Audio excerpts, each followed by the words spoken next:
Venn diagrams. British logician John Venn was the first to use closed figure to represent sets. Such representation are Venn diagrams. British logician John when पहले से इंसान थे जिन्होंने set को represent करने के लिए एक क्लोज फिगर का यूज़ किया जिसे वेन डायग्राम कहा जाता है। जॉन वेन के नाम पर इस डायग्राम को वेन डायग्राम कहा जाता है। सपोज यहाँ पर एक सेट है, सेट ए, यहाँ पर सेट ए के एलिमेंट्स दिए हुए हैं। इसका हम वेन डायग्राम कैसे बनाएंगे? तो यहाँ पर एक क्लोज फिगर बनाएंगे इस तरह से ओवल शेप में, और ये सेट ए है। यहाँ पर इस क्लोज फिगर के अंदर हम ए के एलिमेंट्स लिख देंगे। 1 2 3 4 5 एलिमेंट्स आप किसी भी तरह से आगे पीछे कहीं भी लिख सकते हैं। अब ये जो क्लोज फिगर ये सेट ए है, तो कहीं पर भी हम इस क्लोज फिगर के अंदर इस तरह से ए लिख देंगे। तो ये इस सेट का वेन डायग्राम के थ्रू रिप्रेजेंटेशन हुआ। नेक्स्ट एग्जाम्पल, यहाँ पर सेट बी दिया है and x is all of set B such that x is less than equal to 0 and greater than equal to -10।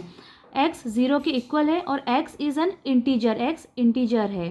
तो x 0 के इक्वल है तो 0 से स्टार्ट करेंगे and greater than equal to -10, -10 के इक्वल है तो 0 से स्टार्ट करेंगे और -10 के इक्वल है तो यहाँ पर लेफ्ट साइड में जाएंगे -1 -2 -3 -4 -5 -6 -7 -8 -9 एंड -10 के इक्वल, तो -10 तक लिखेंगे। तो 0 से लेके सारे -10 तक सारे इंटीजर्स आ जाएंगे। तो इसका वेन डायग्राम कैसे बनेगा?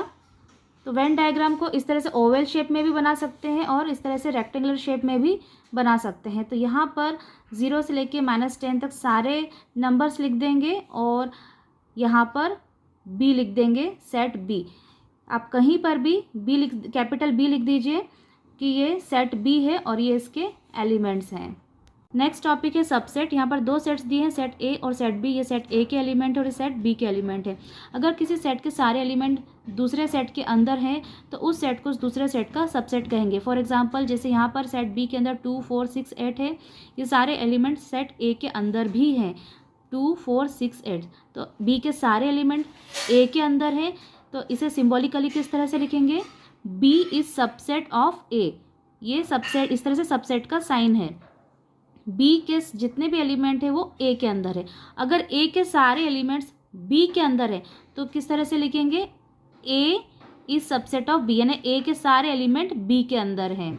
और यहाँ पर बी के सारे एलिमेंट ए के अंदर हैं तो इसे हम बी इज सबसेट ऑफ ए कहेंगे। ए के सारे एलिमेंट बी के अंदर नहीं है तो इसे इस तरह से लिखेंगे, A is not subset of set B. यहाँ एक एग्जाम्पल है, n क्या है? सेट ऑफ नेचुरल नंबर्स और i क्या है? Set of integers. Here n is subset of i। जो नेचुरल नंबर्स होते हैं वो इंटीजर्स के सबसेट है, मतलब जितने भी नेचुरल नंबर्स होते हैं वो सभी इंटीजर्स होते हैं, because all natural numbers are integers. तो n जितने भी नंबर्स होंगे वो सब i के अंदर होंगे, इसलिए n is subset of i होगा। नेक्स्ट एग्जाम्पल है, यहाँ पर P एक सेट है and X is all of set P such that X is square root of 25। तो यहाँ पर X नंबर है जो 25 का स्क्वायर रूट है। तो यहाँ पर 25 का स्क्वायर रूट, यहाँ पर -5 भी 25 का स्क्वायर रूट है और 5 भी 25 का स्क्वायर रूट है। तो इसका सेट किस तरह से बनेगा? P इज इक्वल टू -5 और 5 इसके 2 एलिमेंट्स होंगे। और दूसरा सेट S है जहाँ पर y is all of set B such that y belongs to i। y किसको बिलोंग कर रहा है? i को। i मतलब इंटीजर्स को। कहाँ से कहाँ तक? y is greater than equal to -5 and less than equal to 5, यानी 5 से स्टार्ट करेंगे और -5 से, और -5 से बड़ा है मतलब -5 से बड़ा -4 से बड़ा -3, और कहाँ तक? y is greater than equal to 5। तो -5 से हम यहाँ 5 तक सारे इंटीजर्स लिखेंगे, -5 -4 -3 -2 -1 0। उसके बाद -1 के बाद 0 आता है, फिर 0 के बाद पॉजिटिव इंटीजर्स आते हैं 1 2 3 4 5 5 तक लिखेंगे क्योंकि y is equal to 5 and y is greater than -5। तो -5 से बड़ा -4 होता है, तो -5 से लेके 5 तक सारे इंटीजर्स लिख देंगे।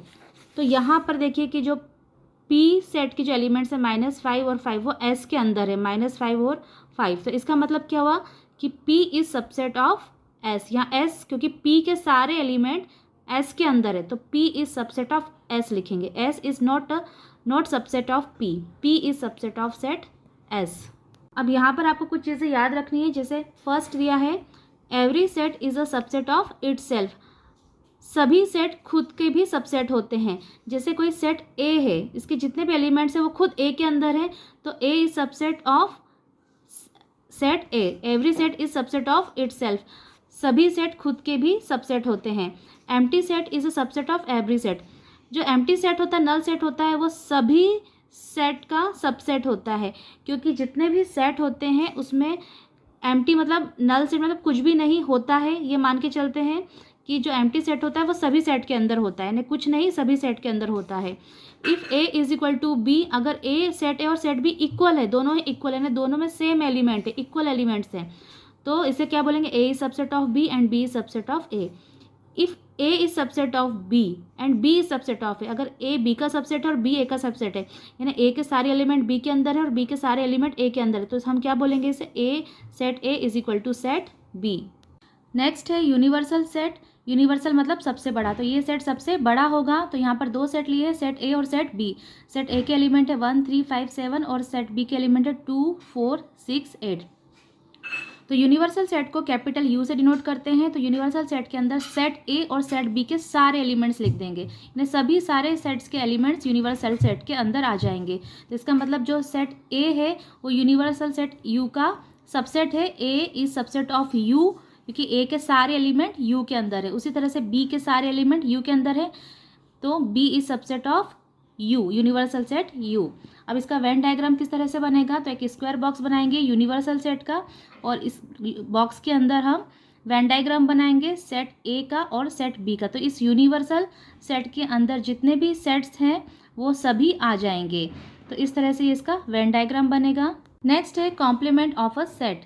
If B is subset of U, अगर B के सारे एलिमेंट U में हैं, then the set of all elements in U, तो सेट के सारे एलिमेंट्स जो U में हैं पर वो सेट B में नहीं है, which are not in set B, is called the complement of B। उसे B का कॉम्प्लीमेंट कहेंगे। It is denoted by B dash, इसे B डैश से या फिर B के ऊपर इस तरह से छोटा सा C मीन्स कॉम्प्लीमेंट, इस तरह से या फिर इस तरह से डिनोट करेंगे। B dash is defined as follows. B dash एक सेट है and X is all of set B such that, इसे हम कॉलन को सच दैट भी बोलते हैं, X belongs to universal set U, यानी X में जो भी नंबर्स है वो सभी नंबर्स U में, सारे एलिमेंट्स U में हैं। And X is not belongs to B, लेकिन वो नंबर B में नहीं होना चाहिए, सेट B में नहीं होना चाहिए। जो सेट B में नहीं है वो B का कॉम्प्लीमेंट होगा। फॉर एग्जाम्पल यहाँ पर एग्जाम्पल देखते हैं। ये एक यूनिवर्सल सेट है और यहाँ पर सेट A दिया है, तो जो एलिमेंट्स जो नंबर्स सेट A में नहीं है जो यूनिवर्सल सेट के अंदर हैं लेकिन A में नहीं है वो हम नंबर लिखेंगे। जैसे 1 U के अंदर है बट A में नहीं है, A सेट के अंदर, तो ये 1 हो जाएगा।